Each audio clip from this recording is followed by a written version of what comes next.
एक कोन्या, मैंने कहा। बार के काउंटर के सामने मैं ऊंचे स्टूल पर बैठ गया। प्राग में ही थे। बारमैन ने मेरी ओर देखा। मैंने सिर हिलाया। उसने अलमारी से बोतल निकालकर काउंटर पर रख दी। फिर गिलास धोने लगा।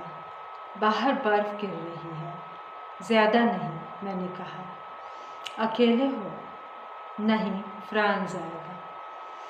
मैंने एक लंबा घूंट लिया। कोन्याक अद्भुत चीज़ है। और चीज़ें प्यास बुझाती हैं, कोन्याक उससे खेलती है और वह खलती नहीं। वह खोलती है दिन भर के जमा किए हुए शब्दों को। I will die. बारमैन ने उड़ती हुई निगाहों से मुझे देखा और फिर अपने काम में जुट गया।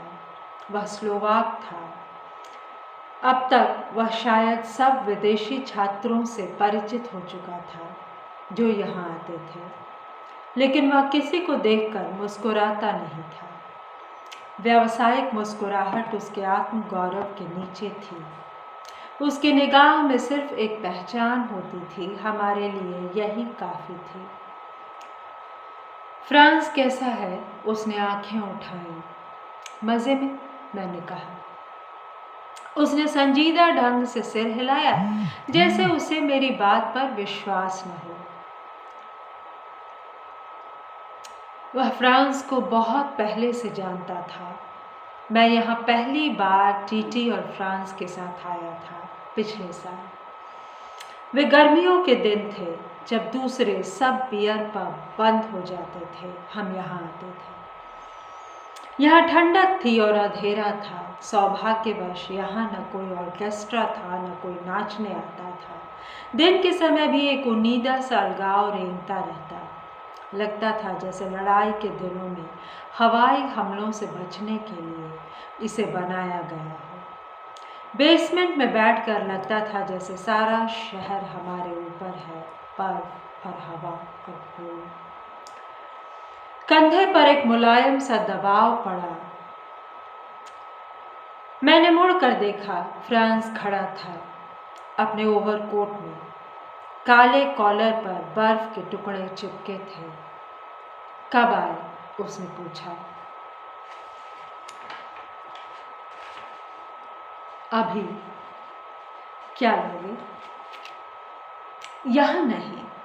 उसने कोने की मेज़ की ओर इशारा किया। दरअसल इसमें लिखा है कोने के मेज़ की ओर, लेकिन कोने की मेज़ की ओर इशारा किया। वहाँ आराम से बैठेंगे, उसने कहा।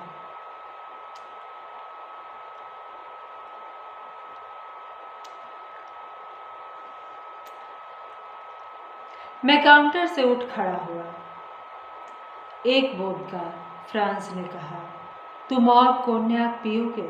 उसने मेरी ओर देखा। अभी नहीं, मेरे पास है, मैंने कहा। मैं कोन्याक का गिलास उठाकर मेज़ की ओर चलने लगा। वे जर्मन में बोल रहे थे, फ्रांस और स्लोवाक। स्लोवाक जर्मनी में था लड़ाई के दिनों में। वहीं उसने जर्मन सीखी थी। जब फ्रांस आता था तब वह हमेशा उसके साथ जर्मन में बातचीत करता था।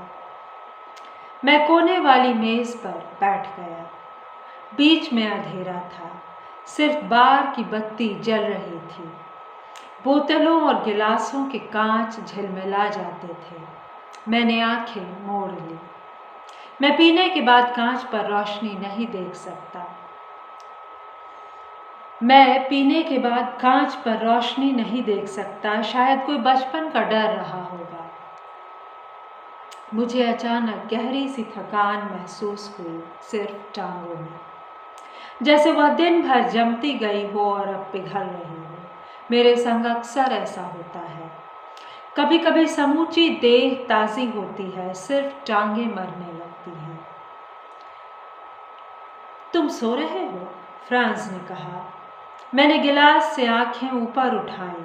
उसके एक हाथ में वोदका का गिलास था, दूसरे में सादा पानी। मुझे आज तक समझ में नहीं आता कि वह वोदका के साथ पानी क्यों पीता था। वह मेरे सामने बैठ गया। कुछ देर तक हम चुपचाप पीते रहे। दिन भर क्या करते रहे, उसने पूछा। स्केटिंग रिंक गए थे, मैंने कहा। तुमने कभी बर्फ पर डांस किया है?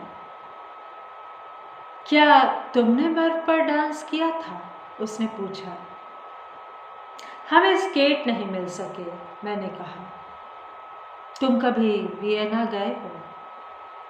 A sad city, a dead city, उसने कहा। तुम कुछ खाओगे? अभी नहीं, मैंने कहा। तुम चाहो तो कुछ मंगवा लो। मैं खाकर आ रहा हूँ मारिया और टीटी के संग। वे कहाँ हैं? टीटी पिक्चर गया है, मारिया सो रही है। वह बियर नहीं संभाल सकती, उसने कहा। उसने सिगरेट बुझा दी, वोदका का एक घूंट लिया, फिर पानी का। दीवार पर बत्ती लैंप शेड से ढकी थी।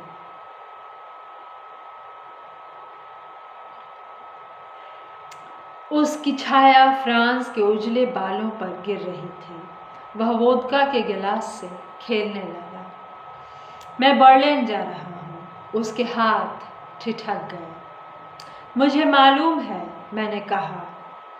किसने कहा? उसने आंखें ऊपर उठा दी। दोपहर को मारिया ने कहा था। मारिया को मालूम है। उसने माचिस की एक तीली निकाली और उसे जला दिया। लौ सरकने लगी। एक चमकते कीड़े की तरह उसकी अंगुलियां स्थिर थीं। जब वे जलने लगी, उसने उसे बुझा दिया। मारिया को मालूम है, उसने दोबारा कहा, लेकिन इस बार वे शब्द नहीं थे, सिर्फ एक स्वर था।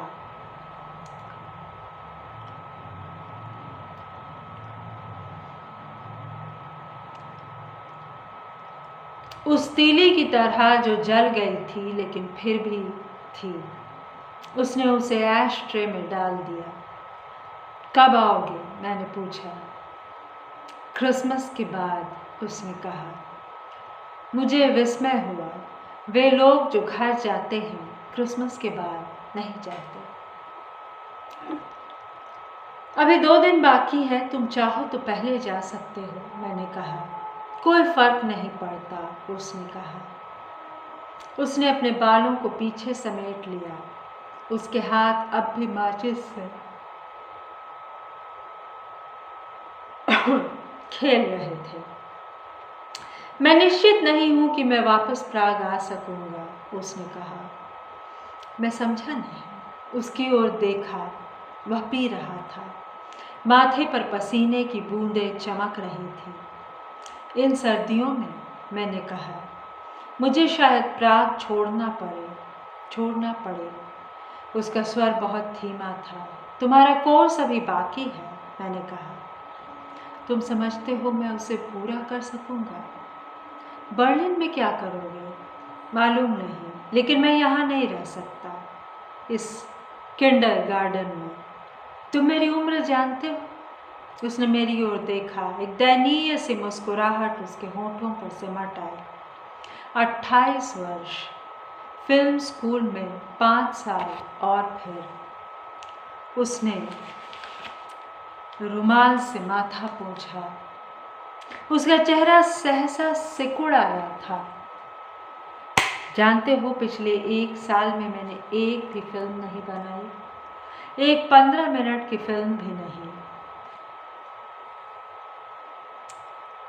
जिसे मैं अपना कह सकूं। जब तक वे तुम्हारी थीम को मान न ले, तुम कैमरा छू नहीं सकते। सेंसरशिप पर टिप्पणी है। वे कहते हैं मेरी किसी थीम में सेहत नहीं होती। सुनो, मैं 28 पार कर चुका हूं। माफ कीजिएगा,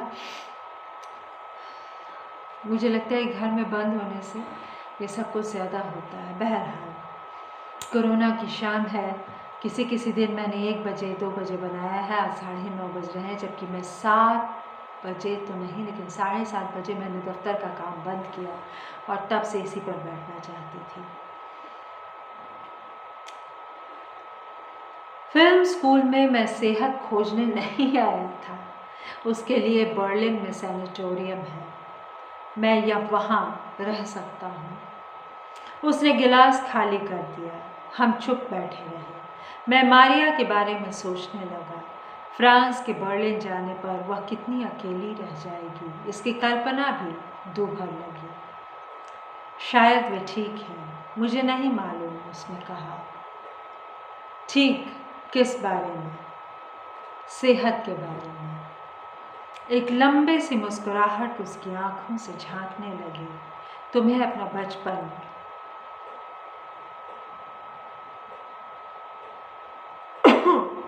लड़ाई में नहीं गुजारना चाहिए। वह जिंदगी भर पीछा नहीं छोड़ती। उसने वेटर को बुलाया। क्या लोगे? उसने मेरी ओर देखा। अभी नहीं, मैंने कहा। उसने शायद नहीं सुना। एक कोन्याक, एक वोडका, उसने वेटर से कहा। वह हमारे खाली गिलास उठाकर ले गया। जानते हो मैंने तुम्हें क्यों बुलाया था? क्यों? अरसा हुआ हमने साथ पी नहीं। उसने हंसते हुए मेरी ओर देखा। 2 गुलाबी से धब्बे उसकी आंखों के नीचे बैठ गए थे। क्या मारिया जानती है? मैंने कहा। किस बारे में? तुम वापस नहीं आओगे। उसे मालूम है मैं यहाँ नहीं रह सकता। उसे मालूम है तुम वापस नहीं आओगे? मैंने दोबारा पूछा। मुझे अपने स्वर से घृणा हुई। वह उखड़ आया था, नंगा सा। हमने कोशिश की थी, उसने कहा। उसे वीज़ा नहीं मिल सकता। तुम चाहो तो मिल सकता है, मैंने कहा। सुंदर दखल। उसने आंखें ऊपर उठाई। एक अनजाना सा विस्मय उनमें भरा था। मेरे चाहने से? तुम सोचते हो वह वीज़ा के लिए मुझसे विवाह करेगी? तुम साथ रहते हो, मैंने कहा। हम सिर्फ साथ रहते हैं, उसने कहा। मैं हंसने लगा। क्या अर्थ है? उसने पूछा। तुम ठीक हो, मैंने कहा। क्या ठीक है? उसने पूछा। लीव इट, मैंने कहा। You think I am a cat? मैंने यह नहीं कहा। You think I am glad to leave her? उसने मेरा हाथ पकड़ लिया। मैं धीरे से अपने को छुड़ा लिया। हमें अब चलना चाहिए। मैं उठ खड़ा हुआ, लेकिन वह बैठा रहा। मैं इस तरह नहीं जा सकता था। मैं फिर बैठ गया और दूसरी तरफ देखने लगा। 3 अफ्रीकी लड़के भीतर आकर सामने की टेबल पर बैठ गए।